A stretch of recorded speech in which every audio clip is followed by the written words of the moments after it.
nice to be involved in the first one. I just saw Twilight on TV for the first time a few days ago. You'd never seen it before? No. Apart from the commentary.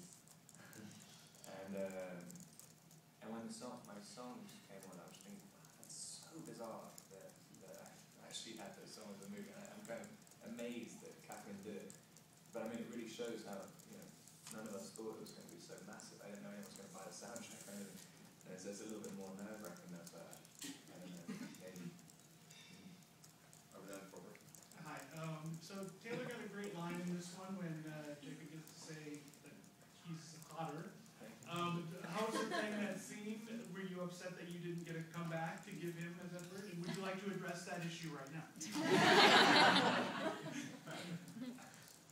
There's nothing you can say. It's like, yeah, you are.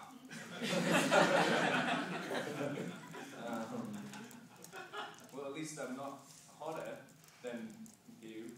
I don't know. Yeah, it was quite fun.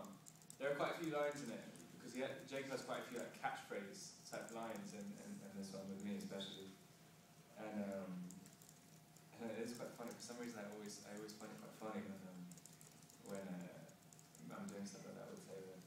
Like for one thing, there are a couple of scenes where we have sort of confrontational scenes where there's a bit sort of pushing around a little bit, and I was supposed to grab his shoulder. And it wasn't even a script. I thought I was going up and really scare him and grab his shoulder. It's going to freak him out. And I'm going to turn the whole scene upside down. And I told him, he just grabbed his shoulder, and his shoulder was too big to actually get a grip on. And he just went like. And so that was that was kind of embarrassing. And I got him back. He had to keep dressing up in a little grey spandex wolf suit all the time, and then try and be like intimidating in that. Kristen patting him on the head and stuff. That was quite fun to get him back. Okay. Hi. There's so many fan sites that have been created dedicated just to Edward. Do you check out any of those fan sites? And are there any that stand out to you for any reason? I'm not really sure. I mean, I know that it's kind of incredible the information they get so quickly. I mean, sometimes I would check them just to see what my schedule is and stuff. Like on weekends and things when I can't get through to my agency, they know way better. Or even just see my emails sometimes. Scary. But no, I mean some of them. No, I mean it's strange being in Twilight because I mean it's so much of the fan base is completely about being on the internet and also being part of the community with each other. I mean, you see people turn up at sets, of other movies they've done, and take a picture, and you know that the main reason is so that they can have a thing within their sort of online community, and you know it's going to be up within 5 seconds. If they could upload it as they're taking a picture, it'd be better. But yeah, it's strange. Do you think Edward is going to dominate your career? I mean, this love for this character, this huge worldwide fascination with him, that anything else you do will always be compared to Edward Cullen? I'm not sure. I mean, I've always been of the opinion that if something explodes really quickly, it takes the same amount of time for people to think it's something else. But I mean, I don't know. I hope not. Well, I mean, maybe it'll be a good thing. I have no idea. Okay, and over here in the middle. Hey Rob, right here.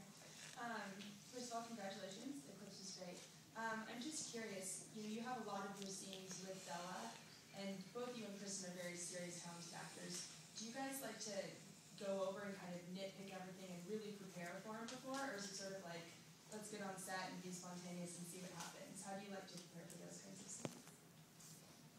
I mean, I do, because I have for some reason, I can't understand anything, and I think I'm going really into depth of a character when it's just sort of, it seems so obvious to Kristen. Like Kristen has a kind of, her mind works completely differently, so she can just feel things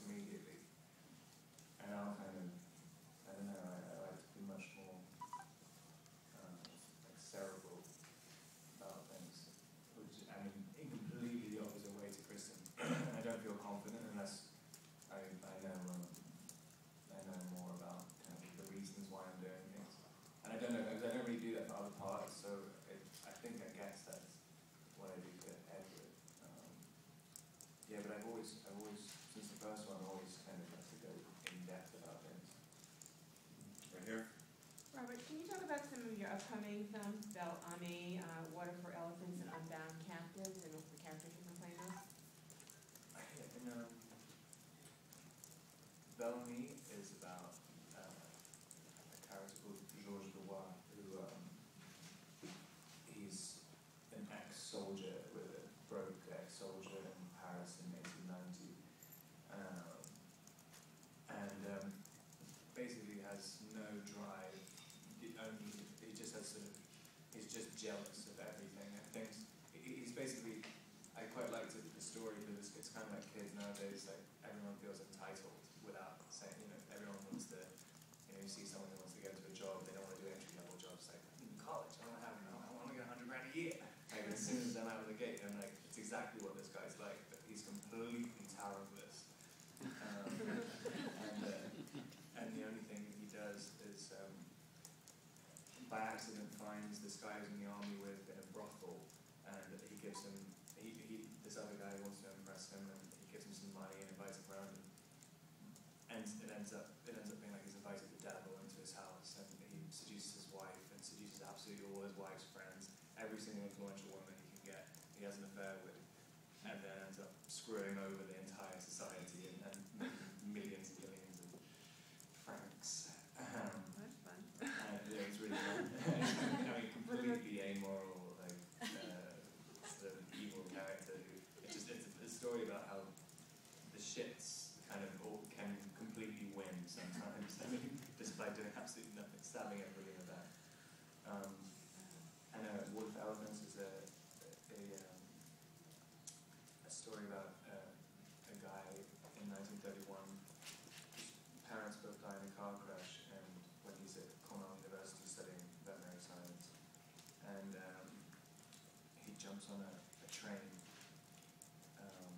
out of sort of desperation to find something else, and it ends up being this circus train, a kind of B-rate circus, and he ends up falling in love with the star attraction, who's also the wife of the ringmaster, and all of the chaos that ensues after that. And Unbound Captives, the last one that was on there? Unbound Captives is like it's a western, it's a kind of obscure, it's a sort of, I guess, romantic drama western, and my character in that is the son of Rachel Weisz, who gets kidnapped by Comanches when he's 4 and raised by like